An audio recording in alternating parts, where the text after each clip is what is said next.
हम सरदार हैं, तैयार है, पुरजोश है, बेदार हैं, तैयार है, तैयार है, तैयार है। Once again, ji, Assalamu alaikum and welcome to the show. Australia has won the World Cup for the sixth time, beating India by 6 wickets yesterday. और ये इतनी ही एक अनबिलीवेबल सी चीज़ थी जिस पे अब तक लोगों को यकीन नहीं आया, specially if you are from India, then you know अभी तक आपको इस बात का यकीन नहीं हुआ है कि ये जो ट्रॉफी है ये ऑस्ट्रेलिया ने लिफ्ट की है. Even though team India played really well throughout the matches and no one was expecting कि टीम इंडिया के साथ ये होगा, बट ये हुआ. That's why it's called the game of cricket. Cricket में कुछ भी हो सकता है और कल वो कुछ भी हुआ, वो सब जो नहीं होना चाहिए था. It was probably the worst day for one of the best teams in the world, one of the worst days. और एक हमेशा ये होता है कि शायद जब आप एक टूर्नामेंट खेल रहे होते हैं और आप मुसलसल जीत, हमने तो अक्सर ये देखा है, हम भी ये सेमीफाइनल ऑस्ट्रेलिया के साथ हारे थे आज से 2-3 साल पहले, और 99 का वर्ल्ड कप आपको याद होगा कि क्या हुआ था. इसी तरह से और बहुत सारी एग्जांपल्स हैं जहां पर आप थ्रू आउट बहुत अच्छा खेलते हैं, लेकिन एक बुरा दिन आता है और वो बुरा दिन जो होता है वो आपको मुकाबले से नॉकआउट कर देता है. और कल एग्जैक्टली यही इंडिया के साथ हुआ. कल पूरे हिंदुस्तान की उम्मीद ये थी कि शाम को ये ट्रॉफी इंडिया ही लिफ्ट करेगा, लेकिन शाम को it was Pat Cummins instead of Rohit Sharma. But nonetheless you can not take anything away from India. They played really well और ये बहुत बड़ा इवेंट था और इसके अंदर जो डोमिनेंस थी वो इंडिया ने दिखाई. लेकिन एंड में आके I think it was in their day. And में आके ऑस्ट्रेलिया प्रिवेल्ड और एक ऐसी टीम ने प्रिवेल किया जिसने पहले अपने 2 मैचेस हार दिए थे. आज मेरे साथ इस पे बात करने के लिए मौजूद हैं stylish, amazing, a true legend, ladies and gentleman, the one and only Mohsin Hasan Khan साहब. मोहसिन भाई अस्सलाम वालेकुम. वालेकुम अस्सलाम साहिल, कैसे? Very nice talking to you sir. बहुत शुक्रिया मोहसिन भाई फॉर बीइंग हियर. मैं आपकी तरफ आता हूँ. Let me introduce Abdul Rauf is well. Rauf और हम और सलीम भाई हम यहाँ पर रहे हैं आपके सामने 1.5 महीने, and thank you Rauf for being there. आज आप मेरे साथ स्काइप पे हैं, so let's say hello to you as well. Rauf अस्सलाम वालेकुम. वालेकुम सलाम साहिब भाई, थैंक. कैसे हैं आप? ठीक हैं? बिल्कुल ठीक ठाक. Alright. I'll go to Mohsin भाई. मोहसिन भाई, कुछ चीजें हैं जिसके बारे में मैं चाह रहा हूं कि आप थोड़ी सी क्लैरिफिकेशन अगर दे सकें. बातें मीडिया में गर्दिश कर रही हैं कि मोदी साहब का ऐसा एटीट्यूड था जो नहीं होना चाहिए था. Is that true? Do you agree with that कि मोदी साहब ने जब वो ट्रॉफी दी थी तो ही wasn't all happy about it? Obviously I mean आप एज एन इंडियन ये फील कर सकते हैं, लेकिन मुझे आपकी राय क्या है इस बारे में? क्या ये सिर्फ बनाया जा रहा है, they're making something, blowing something out of proportion, या वाकई ऐसा कुछ हुआ भी था? I think you have used the right word, Sahil, blowing something out of proportion. No doubt, कल आपको पता है, starting from top to the bottom, her Indian बहुत disappointed था. Because like you very rightly said in your introduction, के India was hot favorite to win this World Cup. Absolutely. माशाल्लाह, they were, I must say they played wonderful cricket. और वो जितनी जबरदस्त cricket खेल रहे थे उसके साथ लग रहा था कि ये लोग वर्ल्ड चैंपियनशिप जीतेंगे. तो एक बड़ा एक सेटबैक हुआ जिसकी वजह से, like I said, from top to the bottom हर इंडियन बहुत डिसअपॉइंटेड था. आई एम श्योर उनके प्राइम मिनिस्टर भी डिसअपॉइंटेड होंगे. मुझे कोई सच बात नहीं लगी, लेकिन प्रोबेबली लोग ये चाह रहे थे कि वहाँ हंसते खेलते मुस्कुराते हुए मिले और ये करते हुए, लेकिन जो कि नहीं हुआ ऐसा. तो फिर अब मैं थोड़ा सा ब्लो अप भी किया गया है, आई पर्सनली फील. तो यू थिंक इसको जस्ट ये ऐसी चीज नहीं थी जिसको डिस्कस भी किया जाना चाहिए था, लेकिन चूंकि हमें भी कोई जवाब चाहिए होता तो इस तरह से इसकी वजह से ये हुआ? आपकी तरफ से तो नहीं हुआ ये मुझे पता है, लेकिन साहिल आई थिंक सोशल मीडिया के लिए मैं जरूर यहाँ पे एक बात कहूंगा कि मैं रिक्वेस्ट करूंगा अपने लोगों से, सोशल मीडिया के लोगों से, कि फॉर गॉड सेक चीजों को जबरदस्ती नेगेटिव पिक्चर ना दिया करें. पहले हाँ कोई चीज नेगेटिव होती है तो 100% खुद ब खुद सामने आ जाती है, लेकिन ये कि साहिल मैं अफसोस के साथ ही कहूंगा कि इस वक्त सोशल मीडिया पे लोगों का भरोसा उठता जा रहा है, बिकॉज फेक न्यूज बहुत आने लगी है. पता है जैसे मैच से पहले आ रहा था कि बॉल में टेम्परिंग हो रही है, पिच में टेम्परिंग हो रही है, ये हो रहा है, हो ही नहीं सकता कि इंडिया मैच हारे और ये हारे, और वो मैच हारे हैं. और हारे किस वजह से है साहिल, उस पर हम बात करेंगे कि Australia played super cricket. Of course Australia did. और दूसरी बात ये, यहाँ पर बैठ के मैंने भी अपने शोज में कई मरतबा बोला दैट मैं इस रबिश को मानता ही नहीं. वी हैव टू एक्सेप्ट कि टीम इंडिया जो थी वो खेली बहुत अच्छा थी, but yesterday wasn't their day. Yesterday Australia outsmarted them in every possible field that they could, whether it's batting, fielding, bowling. I mean, everything that Australia did went right and everything that India did went absolutely wrong. हाँ, लेकिन वही बात आपने भी कहा, मैं आपको second करते हुए कहूंगा कि साहिल इतनी कमाल की क्रिकेट इंडिया ने खेली है राइट फ्रॉम द स्टार्ट, बल्कि right from Asia cup. Asia cup से इतनी जबरदस्त क्रिकेट खेलते आ रहे हैं और चारों डिपार्टमेंट में, बैटिंग में, बॉलिंग में, फील्डिंग में, and captaincy, very importantly captaincy also. तो इन्होंने बड़ी जबरदस्त प्रोफेशनलिज्म शो की है, और जो ये फाइनल तक इन्होंने आए थे क्वालिफाई करके, दे थॉरली डिजर्व्ड इट। और जिस तरह ये हरा रहे थे, अच्छी टीम्स को मार्जिन से हराते थे, पूरी कमजोर टीमों को बहुत बुरे मार्जिन से हरा रहे थे, तो अपनी सुप्रीमेसी ये हर मैच में शो कर रहे थे with total professionalism, game plan, determination. और फिर सबसे बड़ी बात और एक और भी है साहिल के, इनके एक तो गेम प्लान तो मैं जैसे फील करता हूँ, उसके बगैर तो चाहे बैटिंग हो या फील्डिंग हो, वो जरूरी होना चाहिए। और खासतौर पर वनडे क्रिकेट शॉर्ट वर्जन तो है, लेकिन वनडे क्रिकेट जो है साहिल, ये निचोड़ है टेस्ट क्रिकेट और T20 का। इतनी जबरदस्त क्रिकेट है वनडे क्रिकेट, तो 50 ओवर की क्रिकेट कम नहीं होती, 100 ओवर ऑल टुगेदर पूरे दिन का खेल है। तो इंडिया बहुत जबरदस्त क्रिकेट खेल रही थी, लेकिन मैं शुरू से एक बात कहता जा रहा था, बिकॉज साहिल हमारी क्रिकेटिंग वर्ल्ड में ये मशहूर है कि Australians are the best fighters, you know, they are known for their comeback. और आपको पता है इनका स्टार्ट बहुत बुरा हुआ था, लेकिन उसके बाद जब इन्होंने कम बैक शुरू किया, और फिर खास तौर पे वो वाला मैच साहिल जिसमें मैक्सवेल ने 2 डबल सेंचुरी करके बिल्कुल हारा हुआ मैच निकाल के मुंह के समझी उनके हलक से निकाल के ले गए थे। तो वहां से मैंने फील किया कि इनकी जो बॉडी लैंग्वेज अब इतनी ज्यादा स्ट्रांग होगी, वैसे भी एग्रेशन होता है इनमें और इनकी बॉडी लैंग्वेज स्ट्रांग रहती है। और आपके साथ ये रोक भी है, ये भी खेला हुआ है international cricket. Australian Sahil are known as the best fighters in our cricketing world. तो वो उन्होंने शो किया कि स्लोली एंड ग्रेजुअली उन्होंने जो इम्प्रूव करना शुरू किया, जैसी पिकअप किया जहां से उन्होंने हर मैच में वो बेहतर से बेहतर हुए। और फाइनल में लिटरली अगर आप देखें तो उन्होंने बहुत इंडिया से बेहतर क्रिकेट खेली, उनको 241 कुछ 240 कुछ कंटेन किया। उसके बाद एक और बात आपने नोट की होगी, जो जिसपे लोग जोर नहीं दे रहे, शुरू के जो इनके 3 विकेट गिरे हैं, पिच में जो था ना, वो स्विंग भी था, हवा में हल्का सा स्विंग तो हो रहा था, of the pitch ball move हो रहा था हल्का सा, जिसमें शुरू के 3 जिसमें वार्नर और स्मिथ वगैरह जो सब आउट हुए, उनको समझ में नहीं आ रही थी ये स्विंग, जिस तरह बुमराह और शामी बॉलिंग कर रहे थे। आई पर्सनली आई फेल्ट कि ये तो ऐसा ना हो कि इनको 150 से 200 में ऑल आउट कर देंगे। अच्छा, एक बात मैं आपसे पूछना चाहूंगा, उसके बाद मैं रऊफ के पास जाऊंगा। एक बात मुझे बता दीजिए, शामी हमेशा पहली चेंज पे आते थे, लेकिन कल शामी को वो उस तरह से यूज नहीं किया, उनको फौरन वो अटैक पे ले आए। तो व्हाट डू यू थिंक, वो कोई माइंडसेट की कोई तब्दीली थी, प्रेशर था, या उसकी वजह से कोई आउटकम में तब्दीली आई है? बिल्कुल, बड़ा अच्छा सवाल किया है आपने साहिल। देखिए, शामी आप सही कह रहे हैं, 1 चेंज आता है सेमी बॉल पे।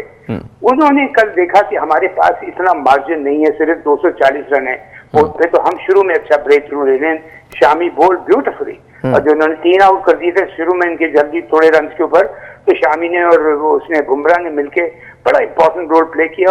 और ऐसे बॉलर्स साहिल बहुत कम होते हैं जो नया बॉल भी अच्छा करें और सेमी न्यू बॉल भी अच्छा करें। बिल्कुल ठीक। तो शामी ने जो क्लास शो की है, तो I was really proud of him, कि जिस तरह वो, और इसने नए लड़के सिराज ने भी, जो नया लड़का है, तो हालांकि कल उसकी इतना अच्छा दिन नहीं गया, पर he showed a lot of promise.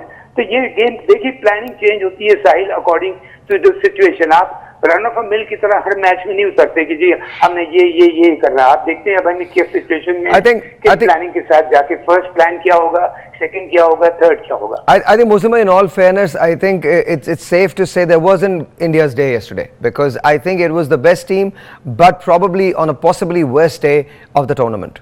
I think sorry, मैं ये सिर्फ एक बात कहूंगा, I will not say that. I will not take anything away from Australia.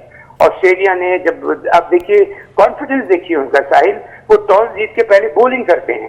99% लोग पहले बैटिंग करते हैं कि भाई बड़ा सा स्कोर लगा ऊपर 270, 280 या 300 प्लस, लेकिन उन्होंने पहले बॉलिंग की। दे वर कॉन्फिडेंट कि हम इनको जल्दी आउट करें। और देखिए, जब मॉइस्चर होता है ना सुबह, बॉल इनका पेस अटैक तो अच्छा है ऑस्ट्रेलिया का, तो उन्होंने बॉलिंग की और उन्होंने शो किया उसके रिजल्ट पे। I can bet you on one thing कि उनका टारगेट होगा कि इनको 200 से हम ऊपर ना जाने दें, लेकिन वो 240 किया, फिर भी इन्होंने करके अच्छा किया उनको। नहीं, मैं I am not taking anything away from Australia, we can never, because I think Australia ने जो क्लास दिखाई है वो कोई भी टीम नहीं दिखा सकती। पहले 2 मैचेस लूज करना, बॉटम ऑफ द टेबल पे रहना, मतलब 9वें नंबर पे रहना, उसके बाद बाउंस बैक करना, अफगानिस्तान जैसे मैच को सर्वाइव करना, उसके बाद ऊपर आना, साउथ अफ्रीका को डिफीट करना, देन फिर इंडिया से खेलना, इंडिया में खेलना और उनकी कंडीशंस के मुताबिक खेलना और ओवरकम करना इस सारी चीज़ को, तो ऑस्ट्रेलिया से तो कोई शख्स कोई भी चीज़ नहीं ले सकता। And I think rightly said कि वो बहुत, उनका जो कमबैक होता है बहुत स्ट्रांग होता है। यही बात हमेशा रऊफ ने भी की है और आप भी यही बात कह रहे हैं। दे द फाइटर्स। मैं ज़रा रऊफ की तरफ जाता हूँ। रऊफ, एक सवाल है एक मैं अगेन कंस्पिरेसी थ्योरीज हैं जो गर्दिश कर रही हैं मीडिया पे भी कि वन साइडेड क्राउड का रिएक्शन आ रहा था। Do you agree with that? आप एग्री करते हैं इस बात से? देखिए, मेरा नहीं ख्याल कि वन साइड रिएक्शन आ रहा था, क्योंकि मेरा ख्याल है कि स्पोर्टिंग क्राउड था और उसने ऑस्ट्रेलिया को भी उतना ही सपोर्ट किया जितना इंडिया को किया है। हमें जब हम तजिया करते हैं या एक्सपर्ट ओपिनियन देते हैं, हमें एक न्यूट्रल ओपिनियन देनी चाहिए और जो चीज़ सामने नजर आ रही होती है उस पर बात करनी चाहिए।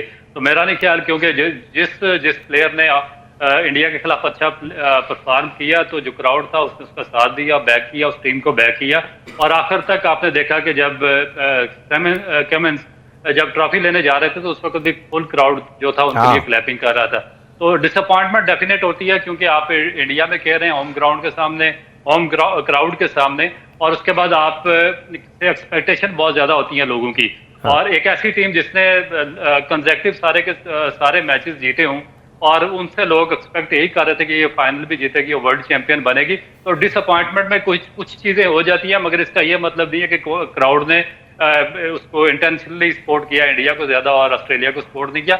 मेरा ख्याल है कि ये क्राउड जो था फेयर क्राउड था और उन्होंने न्यूट्रल क्राउड था, उन्होंने दोनों टीमों को सपोर्ट किया। अच्छा, ये जवाब मुझे दोनों से चाहिए। पहला मैं आपसे पूछता हूं रऊफ, और उसके बाद मैं मोहसिन भाई की तरफ जाऊंगा। आईसीसी ने वर्ल्ड कप की टीम अनाउंस की है जो उसमें पाकिस्तान का कोई भी खिलाड़ी शामिल नहीं है। मैं अपनी कोई बात नहीं करूंगा, मैं आपसे जानना चाहूंगा what do you think, why is it due to performance या कोई और बात है जिस तरह से लोग कहने की कोशिश कर रहे हैं, कोई और बात है या ड्यू टू परफॉर्मेंस है? और ये याद रखिएगा, ये सिर्फ वर्ल्ड कप की टीम है, it is not about the world. जो जिन लोगों ने वर्ल्ड कप में परफॉर्मेंस दी है सिर्फ वही टीम है। जी सर। देखिए, जिस तरह मोहसिन भाई ने बात की है कि जो हमारा सोशल मीडिया या दूसरा मीडिया उनको कॉन्स्पिरेसी या थ्योरीज हैं वो बनाने को शौक और इस तरह की चीजें काफी ज्यादा बाहर आती रहती हैं, मगर इसमें कोई रियलिटी इसमें भी नहीं है। क्योंकि जो वर्ल्ड कप के टॉप परफॉर्मर थे, जिस तरह ऑस्ट्रेलिया और इंडिया की दोनों टीमें फाइनल में पहुंची है, उनके जो बेस्ट परफॉर्मर थे, इवन जो इस टीम का कैप्टन बनाया गया वो रोहित शर्मा को बनाया गया, उसमें एडम जंपा को रखा गया जो इस टूर्नामेंट के बेस्ट बॉलर थे, इसमें हैजलवुड को रखा गया जो इस टूर्नामेंट के अच्छे बॉलर थे, शामी जो टॉप बॉलर थे उनको रखा गया, बुमराह आउटस्टैंडिंग बॉलर थे उनको रखा गया, उस तरह जो न्यूजीलैंड के रचिन रविंद्रा थे उनको इस टीम में सिलेक्ट किया गया। तो इसके अलावा केएल राहुल इस टीम में है, कोहली इस टीम में है। तो ऐसे वो तमाम के तमाम प्लेयर्स इस टीम में शामिल है कि जिन्होंने इस वर्ल्ड कप में आउटस्टैंडिंग परफॉर्मेंस दी और अपनी टीमों के मैचेस वगैरह जितवाए। हमारे अनलकीली कोई ऐसा प्लेयर नहीं था कि जिसने कोई इतना ज्यादा स्कोर किया हो, या स्पिन बॉलर ऐसा नहीं था कि जिसने डोमिनेट करके पाकिस्तान को मैचेस जितवाए हो और उसकी इस टीम में जगह बनती। तो इस वजह से मेरा ख्याल है कि हमारा कोई प्लेयर इस टीम में शामिल नहीं है, इसकी और इसके अलावा कोई वजह नहीं है। मोहसिन भाई, योर टेक ऑन इट। हाँ, बिल्कुल कहा उसने, बिल्कुल ठीक कहा।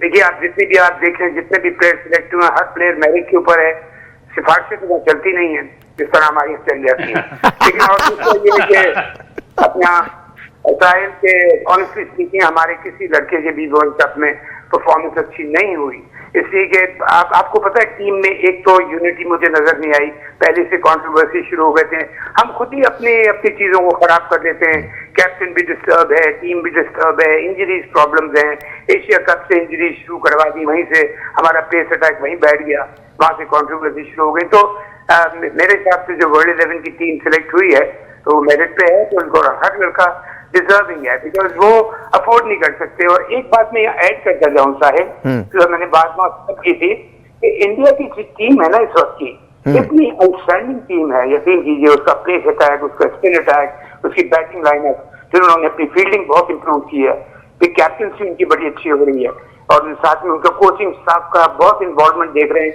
जिसमें वो रहता है कि गेम प्लान जो देना और लड़के किस तरह डिटर्मिनेशन के साथ खेल रहे हैं, तो ये चीजें जो बड़ा काउंट करती हैं जो टीम को जाती है। तो ऑस्ट्रेलिया को ऐसी जबरदस्त टीम को हराना फाइनल में ये भी एक बहुत बड़ी बात है, बहुत अच्छी, बहुत बड़ी अचीवमेंट। अच्छा मौसम भाई, डू यू थिंक कि रोहित शर्मा और Virat Kohli will play another world cup, और यू थिंक उससे पहले ये इन दोनों का, या विराट शायद एक वर्ल्ड कप और खेल लें, लेकिन रोहित शर्मा का probably this would be the last world cup, this would Virat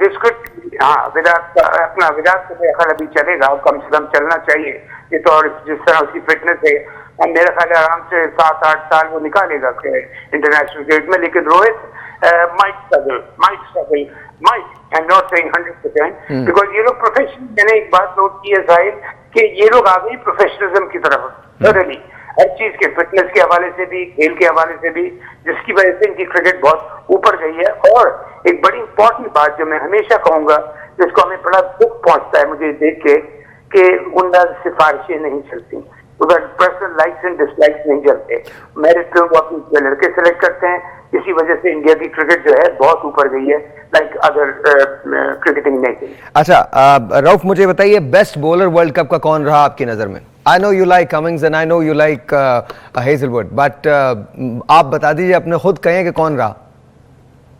देखिए मेरा ख्याल है कि हेजलवुड आप कह सकते हैं कि इस टूर्नामेंट का नंबर 1 बॉलर था, और मेरा ख्याल है कि जिस तरीके से उन्होंने इंडियन पिचेस पर बॉलिंग की, जो कि स्पिनर को सूट करती थी, जो बैटिंग पैराडाइज पिचें थी, और जिन पर एक फास्ट बॉलर के लिए बॉलिंग करना बहुत ज्यादा मुश्किल था, और अक्सर जो वर्ल्ड क्रिकेट के जो टॉप के बॉलर थे उनको बहुत ज्यादा डिफिकल्टीज थी यहाँ पर बॉलिंग करने में। मगर जिस तरीके से हेजलवुड ने पिचेस को रीड किया, जिस चैनल पे उन्होंने बॉलिंग की, जिस लाइन एंड लेंथ पे उन्होंने एक्यूरेसी के साथ बॉलिंग की है, वो आउटस्टैंडिंग था, और ये चीज शो करती है कि वो कितने डिटरमेंट थे और वो उनको कितना नॉलेज है फास्ट बॉलिंग। अच्छा, हम जब शो पे भी बात करते थे रऊफ, तो हमेशा तुमने यही कहा है कि वो अपनी लाइन नहीं छोड़ते, कभी भी नहीं छोड़ते। अच्छा, ये हमने कमिंग्स में भी देखा, ये हमने और स्टार्क भी वापस आए अपनी फॉर्म के अंदर, ये बहुत बड़ी बात हुई है।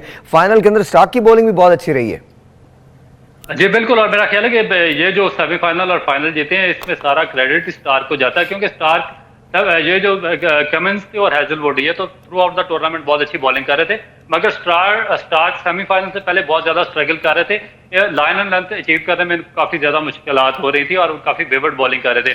मगर जैसे ये सेमीफाइनल में आए, वहां से इन्होंने ये एक रिदम पकड़ा और आउटस्टैंडिंग किस्म की बॉलिंग कराई और ऑस्ट्रेलिया को फाइनल में पहुंचने की में मदद दी, और उसके बाद जो फाइनल में बॉलिंग की वो भी आउटस्टैंडिंग थी। तो एक ऐसा बॉलर जो कि 145 से 150 स्पीड के साथ बॉलिंग कर सकता हो, अगर वो रिदम पकड़ ले और जगह पर बॉलिंग करना शुरू कर दे चैनल में, तो फिर उससे ज्यादा मुश्किल कोई बॉलर नहीं हो सकता। तो और यही स्टार्क ने एग्जैक्टली किया इस सेमीफाइनल में और फाइनल में। Alright. And by the way, Travis Head को आप बिल्कुल माइनस नहीं कर सकते, because I think single-handedly Travis Head ने ये इनिंग बनाई है ऑस्ट्रेलिया के लिए along with Lubuschagne। एक छोटा सा ब्रेक लेते हैं, ब्रेक के बाद मैं तरफ आऊंगा। Best batsman of the world cup, we all know the answer, but still we would like to know from Mohsin भाई। छोटा सा ब्रेक लेते हैं, मिलते हैं ब्रेक के बाद। Alright ji, once again welcome back and Rauf आपकी तरफ आता हूँ। मुझे ये बताइए कि मोस्ट इम्प्रेसिव प्लेयर कौन रहा आपकी नजर में? देखिए मेरा ख्याल है कि जो रचिन रविंद्रा थे, न्यूजीलैंड के जो ओपनिंग बैट्समैन थे, वो मोस्ट आप कह सकते हैं कि इम्प्रेसिव प्लेयर थे इस टूर्नामेंट में, और जिस तरीके से उन्होंने परफॉर्म किया और बड़ी बड़ी इनिंग्स खेली न्यूजीलैंड के लिए, वो डेफिनेट आउटस्टैंडिंग थी। और जिस तरह की क्लीन हिटिंग उन्होंने की, जिस तरीके से वो अपनी टीम को लेकर चले, और स्पेशली अगेंस्ट जो उनका ऑस्ट्रेलिया के खिलाफ मैच था जिसमें उन्होंने 389 रन चेज करने थे, तो उसमें जो उनकी 130 रन की इनिंग थी, वो मेरा ख्याल है कि हमेशा याद रखी जाएगी। और इस एज में इतनी मैच्योर इनिंग खेलना और इस डेडिकेशन के साथ खेलना, मेरा ख्याल है कि उनका जो फ्यूचर है वो बहुत ज्यादा ताबनाक है, और मेरा ख्याल है कि आगे चल के वो बहुत बड़ा बैट्समैन बनने वाले हैं। ऑलराइट, मोहसिन भाई, आर यू देयर? जी मोहसिन भाई आ गए आप? I can't hear you. Mohsin भाई का अंदर मुझे आवाज नहीं आ रही। मोहसिन भाई, आर यू देयर? जी। अच्छा, ऑलराइट मोहसिन भाई मुझे ये बताइएगा कि actually best batsman of the world cup, मुझे जवाब तो पता है लेकिन फिर भी मैं चाहता हूं आप जवाब दीजिए। बेस्ट बैट्समैन मेरी नजर में तो विराट कोहली है। विराट कोहली जी, एब्सोल्युटली। इनके अलावा तो मोहसिन भाई आप हैं? जी। ओके, मुझे आवाज थोड़ी सी डिफरेंट लग रही थी, that's why. Hello, alright, okay जी, दैट्स फाइन। अच्छा, तो रऊफ मुझे ये बताइएगा, कौन सा ऐसा आपको मैच लगा जो सबसे ज्यादा इंटरेस्टिंग था इस वर्ल्ड कप का? सबसे इंटरेस्टिंग देखिए वो साहिब भाई, आपको भी पता है कि सबसे जो इंटरेस्टिंग मैच था इस वर्ल्ड कप का वो ऑस्ट्रेलिया और अफगानिस्तान का था। आई थिंक उससे ज्यादा मेरा ख्याल है कि इससे ज्यादा तो ना तो पहले कभी हुआ और ना कभी आगे हो सकता है। क्योंकि ऐसा मैच जो कि कम्प्लीटली अफगानिस्तान के पास आ चुका था और ऑलमोस्ट अफगानिस्तान वो मैच जीतकर सेमीफाइनल में क्वालिफाई करने वाला था, मगर जो इनिंग खेली है मैक्सवेल ने वो आउटस्टैंडिंग इनिंग थी और मेरा ख्याल है कि क्रिकेट की हिस्ट्री की सबसे शानदार तरीन और सबसे सनसनीखेज इनिंग आप इसको कह सकते हैं। और वो वाहिद मैच था जिससे ऑस्ट्रेलिया को दोबारा वापस टूर्नामेंट में लाया और अफगानिस्तान की जो टीम जो एक न्यू कमर टीम थी और जिनका पहला बड़ा मेगा इवेंट था वो सेमीफाइनल से बाहर हुए। और मेरा ख्याल है कि जिस तरीके से अफगानिस्तान ने परफॉर्म किया और ऑस्ट्रेलिया का वो मैच खेला तो आगे जाकर उनकी क्रिकेट भी बहुत ज्यादा फ्लोरिश होने वाली है। आई थिंक बिल्कुल सही कह रहे हैं। अच्छा, सबसे ज्यादा इंटरेस्टिंग इनिंग्स कौन सी लगी थी आपको? Was it Maxwell? जी बिल्कुल, मैक्सवेल। उससे ज्यादा इंटरेस्टिंग कौन सी हो सकती है?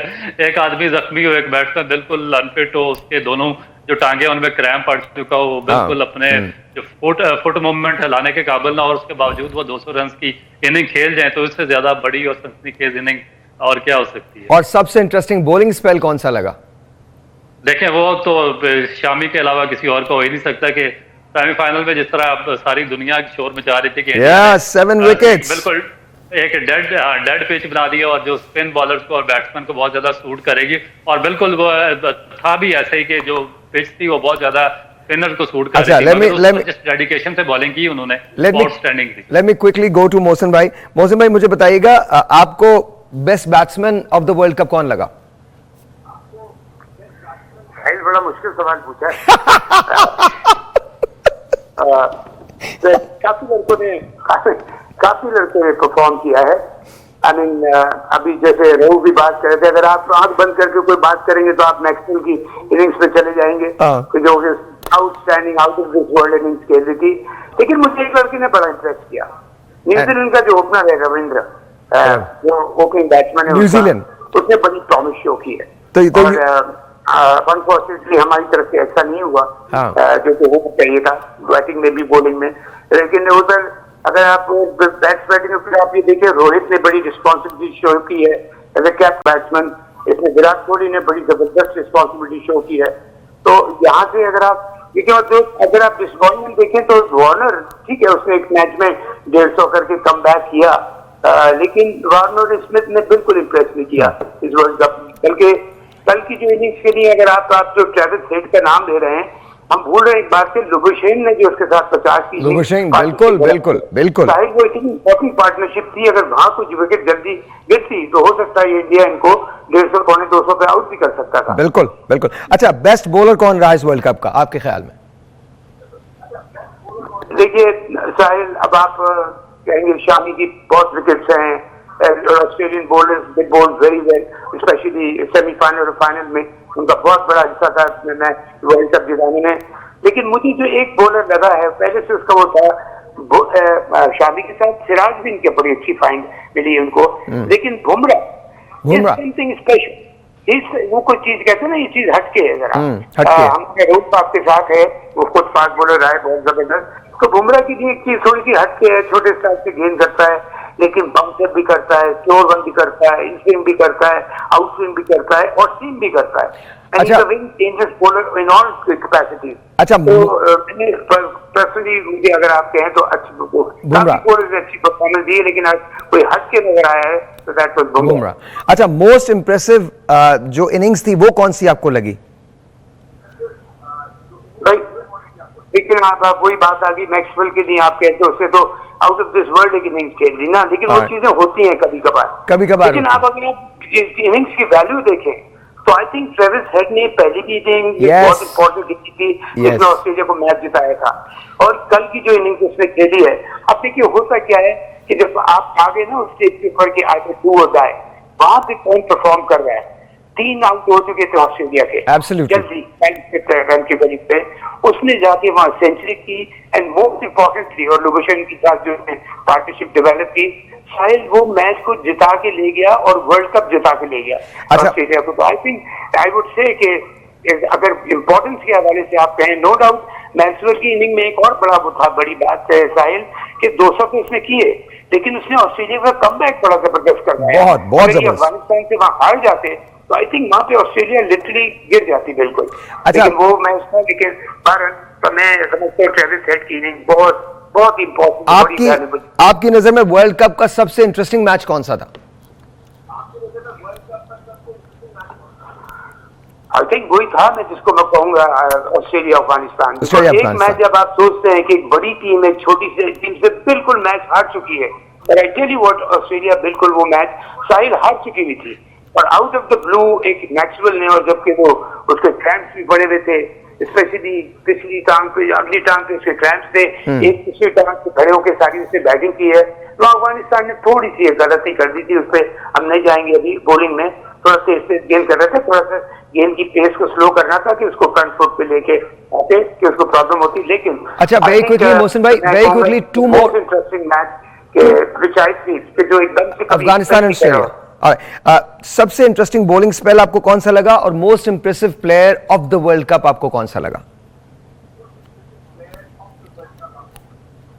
फिर मुश्किल सवाल कर दिया आपने। देखिए मुझे ऑनेस्टली स्पीकिंग मुझे वो, जैसे मैंने इसका कहा शामी ने, हाँ। अगर आप वर्ल्ड टुगेदर उठा के देखें, Shami was you know a doubtful starter for this world cup to play in the 11, लेकिन वो आया है और उसने क्या अपने आप को प्रूव करके बताया है। Absolutely. आउट भी कर रहा है, कंटेनमेंट भी है उसके पास, उसने इंडिया को यहाँ तक लाने में उसका बहुत बड़ा हाथ है, और क्रूशियल मोमेंट पे विकेट्स लिए इंडिया के लिए। तो I think I would probably say not 100%, but probably Shami probably was the best bowler of the tournament. Alright. हम एक छोटा सा ब्रेक लेंगे। ब्रेक के बाद जब वापस आते हैं तो बात करेंगे पाकिस्तान के 15 member squad, Shan Masood being the captain of Pakistan. Let's see what's gonna happen. हमने साइम अयूब, आमिर जमाल और मीर हमजा को भी शामिल किया है। This is their first time in Pakistan cricket, so let's see how, मतलब Pakistan cricket team, let's see how it's gonna happen. छोटा सा ब्रेक लेते हैं, ब्रेक के बाद यहीं से बात शुरू करेंगे। Alright ji, once again welcome back and let's go to Mohsin भाई and Rauf। शान मसूद का ये पहला असाइनमेंट है एज कैप्टन, क्या देखते हैं आप? रऊफ भाई कैसा लगता है आपको कि बिल्कुल ठीक है? देखें, मेरा ख्याल है कि काफी टफ होगा, क्योंकि 3-4 नए लड़के इन्होंने टीम में शामिल किए हैं उनके साथ, और फिर ऑस्ट्रेलिया की टीम जिससे टेस्ट चैंपियनशिप का फाइनल जीता और इस वक्त वर्ल्ड चैंपियन भी है, तो उसके खिलाफ फिर ऑस्ट्रेलिया पे जाकर खेलना एक, मेरा ख्याल है कि बहुत ही मुश्किल एक टास्क होगा ऑस्ट्रेलिया के लिए, पाकिस्तान के लिए, शान मसूद के लिए। तो इसको आप इतना आसान टूर तो नहीं कह सकते, क्योंकि मैनेज करना बहुत मुश्किल हो जाएगा। क्योंकि मुझे जो पाकिस्तान का प्रॉब्लम नजर आ रहा है वो उनकी फास्ट बॉलिंग में नजर आ रहा है, और स्पिन बॉलर तो बिल्कुल ही पाकिस्तान के पास नहीं है इस फॉर्मेट के लिए। तो फास्ट बॉलिंग भी थोड़ी सी स्ट्रगल कर रही है। तो अब ये देखना है कि किस तरीके से ईशान मसूद इन चीजों को वो टैकल करती हैं। Alright, मोहसिन भाई, योर टेक ऑन इट। हाँ देखिए, एक तो साहिल एकदम आपने एब्रप्टली कैप्टन चेंज किया, बाबर को हटाया। आई पर्सनली फील के ऐसा नहीं होना चाहिए। जब आप किसी को कैप्टन बनाते हैं, उसको इज्जत से लेके आते हैं, तो अगर इसको हटाना भी है तो उसको बड़ी इज्जत से हटाना चाहिए। और फिर आपने शान मसूद को लेकर अब इसके ऊपर डबल प्रेशर ये पड़ गया कि वो ऑस्ट्रेलिया जा रहा है। ऑस्ट्रेलिया में हमसे डिफरेंट क्रिकेट है, थोड़े सा वहाँ ज्यादा प्रेशर होता है, पिचेस में बाउंस होता है, जिसके हमारे इतने आदी नहीं होते। तो यहाँ बस मैं ये कहूंगा कि शान को I wish him all the best, कि जो भी लड़का वो आया है उसको लेके आए, तो मैं ये कहूंगा कि wish him all the best. लेकिन ऐसा करना नहीं चाहिए कि एकदम से एक इम्पोर्टेंट टूर के लिए आप किसी नए लड़के को ला के, पहली बात तो टीम से बाहर है, और टीम से बाहर होता है तो जब वो वापस आता है तो वो कप्तान बन जाता है। It is not fair at all. लेकिन भारत ठीक है, इनका डिसीजन है, और शान के लिए मेरे my best wishes are with him. जहाँ तक टीम का सवाल है साहिल, उसके लिए मैं सिर्फ ये कहूंगा कि टीम का ख्याल रखें, फॉर गॉड सेक। ये 25 करोड़ आवाम की टीम है, ये किसी के घर की टीम नहीं है। पहले भी आपने पर्सनल लाइक्स एंड डिसलाइक्स के ऊपर जो आपने किया, जिसके वर्ल्ड कप में हमें नुकसान पहुंचा, उसका आप हमेशा ये हम देखते हैं जाती होती है। मुझे अफसोस होता है देख के कि आप क्यों ऐसा करते हैं। ये पाकिस्तान की टीम है भाई, ये आपके मेरे घर की टीम नहीं है। मेरिट पे काम करें, ईमानदारी से काम करें, और जब ईमानदारी एक दफा हट जाती है ना, तो साहिल अल्लाह ताला वहां से अपनी बरकत भी हटा लेता है। बिल्कुल सही। तो ये चीज देखें, और ये गेम हमारा नेशनल गेम बन गया है पूरा। तो ऑल टुगेदर अब फॉर एग्जांपल वो दो लड़के हैं, अब्दुल्ला शफीक और सऊद शकील, ये लड़के आपके पास शुरू से होना चाहिए था। आपका स्पिनर जो है वो टीम में शुरू से होना चाहिए था। वर्ल्ड कप की हमारी तैयारी नहीं थी, ऑस्ट्रेलिया की हमारी, मैं पर्सनली फील करता हूँ, तैयारी नहीं है कि हम किस पंच को लेके जाएं यहाँ पे जो थोड़ा सा बाउंसी विकेट्स पे अच्छा खेलेगा। और ऑस्ट्रेलिया टीम इस वक्त स्ट्रॉन्ग टीम है, उनका पेस अटैक भी अच्छा है, ऑस्ट्रेलिया में और भी अच्छा होगा, तो मुश्किल पड़ेगी। लेकिन ये क्या बात, ये लेट्स सी व्हाट हैपेंस, लेकिन बेस्ट विशेस टू देम।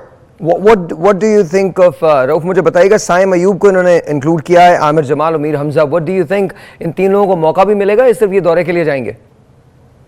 देखिए, मेरा ख्याल है कि मौका क्यों इसलिए डेफिनेट मिलेगा क्योंकि जो पाकिस्तान की अभी वर्ल्ड कप में परफॉर्मेंस रही है और जिस तरह से पाकिस्तान के बैट्समैनों ने बैटिंग की है वो कोई इतना अप टू मार्क और अच्छे स्टैंडर्ड की नहीं थी।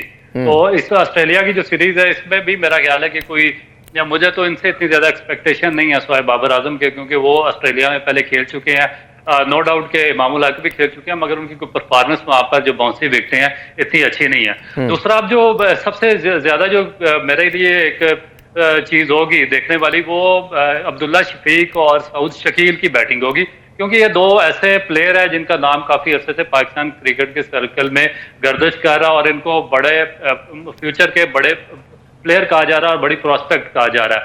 मगर अब देखना ये कि आया कि ऑस्ट्रेलिया की जो बाउंसी विकेटें हैं, क्योंकि ये दोनों लो बैकलिफ्ट के साथ खेलते हैं और बॉटम एंड प्लेयर हैं, तो क्या ऑस्ट्रेलिया की जो बाउंसी विकेटें हैं जहां पर हैजलवुड, स्टार्क और कमिंस जैसे बॉलर्स बॉलिंग करेंगे, वहां पर ये इनका सक्सेस रेट क्या होता है और वहां पर उनको किस तरीके से मैनेज करते हैं। उसके बाद आपने जो बाकी बॉलर्स की बात की है, जिसमें मीर हमजा नो डाउट बड़े अच्छे से परफॉर्म कर रहे हैं, उनको बहुत कम चांसेस दिया गया उनकी एबिलिटी के मुताबिक। उनको 5-6 साल पहले पाकिस्तान की टीम में होना चाहिए था और अब तक उनको परमानेंट मेंबर होना चाहिए था टेस्ट टीम का, मगर उनको लेट लाया गया। चले देर आए दुरुस्त आए, अभी भी वो पाकिस्तान के लिए डिलीवर कर सकते हैं। मगर जो दूसरे आमिर जमाल वो ऑलराउंडर हैं, उनका भी देखना पड़ेगा कि आया वो सक्सेसफुल वहां पर होते हैं या नहीं। फिर जो खुरम शहजाद को शामिल किया है इन्होंने, मेरा ख्याल है उनका भी थोड़ा सा जो कॉरिडोर है, जो बॉलिंग मैकेनिक्स है, उन पर काम होने वाला है और टू अर्ली बगैर काम किए हुए आपने उनको टीम में शामिल किया। इसी तरह हसन अली की जो इंक्लूजन है, क्योंकि वर्ल्ड कप में भी इसी तरह ये लारे लपे लोगों को सुना के मुख्तलिफ स्टोरियां तो ये काफी प्लेयर सेलेक्ट करके लेकर चले गए थे कि ये पास्ट में बड़ा अच्छा परफॉर्मर रहा, ये वर्ल्ड कप में परफॉर्म कर देगा।